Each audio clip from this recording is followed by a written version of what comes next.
Siapapun kita, pasti ketika ke tanah suci mendapatkan haji yang mabrur, haji yang makbul, yang diterima oleh Allah SWT sebagai pengabdian dan ketaatan kita kepada Allah.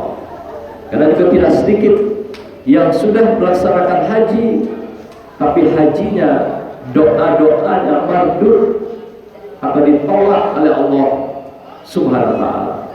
Maka itu bagi mereka yang mabrur, kata Allah, dan ditegaskan oleh Rasulullah, al-hajjul mabrur laisa lahu jazaa'u ila jannah.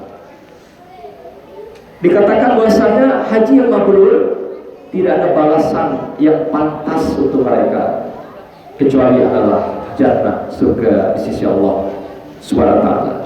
Mabrur adalah sesuatu yang berubah dalam kehidupan kita. Karena tidak sedikit mereka yang sudah berangkat haji tapi tidak membawa mabrur dan makbul ini pulang ke tanah air. Malah dia bukan menjadi lebih baik, lebih taat, lebih jujur, lebih amanah, tapi malah lebih menunjukkan perilaku kebuasan, perilaku kebinasakan, perilaku kejahatan. Maka itu dalam sebuah pernyataan yang cukup menggelitik kita semua, apa yang jadi ukuran seseorang itu ketika dia pulang ke tanah air membawa haji yang mabrur sebagai perubahan dari haji dilakukan itu. Saya mengutip dari Ibnu Rajab Al-Hambal dalam kitabnya Latail Al-Ma'arif. Beliau mengatakan haji mabrur itu adalah menimbulkan perubahan perilaku dalam kehidupan seseorang, bukan saja ketika dia melaksanakan haji, tetapi ketika dia pulang ke kampung halamannya masing-masing. Apa indikatornya, ukurannya?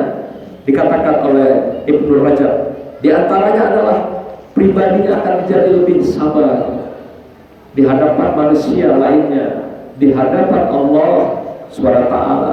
Pribadinya lebih jujur, lebih amanah, pribadinya lebih dermawan, lebih mudah, lebih murah, mengulurkan tangannya kepada sesamanya, dan juga pribadinya lebih peduli pada sesamanya.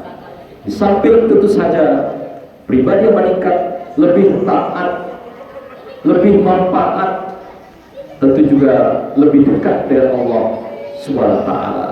Ukuran sederhana orang dekat dengan Allah adalah mereka lebih dekat kepada rumahnya Allah, masjidnya Allah. Ini ukuran sederhana melihat perubahan seseorang di dalam dia melaksanakan ibadah haji. Apakah dia mendekat ke rumah Allah atau dia makin menjauh dari rumah Allah? Apakah dia makin mencitrakan diri untuk mendapatkan kemuliaan di hadapan manusia, atau dia makin mendapatkan kemuliaan diri di hadapan Allah SWT?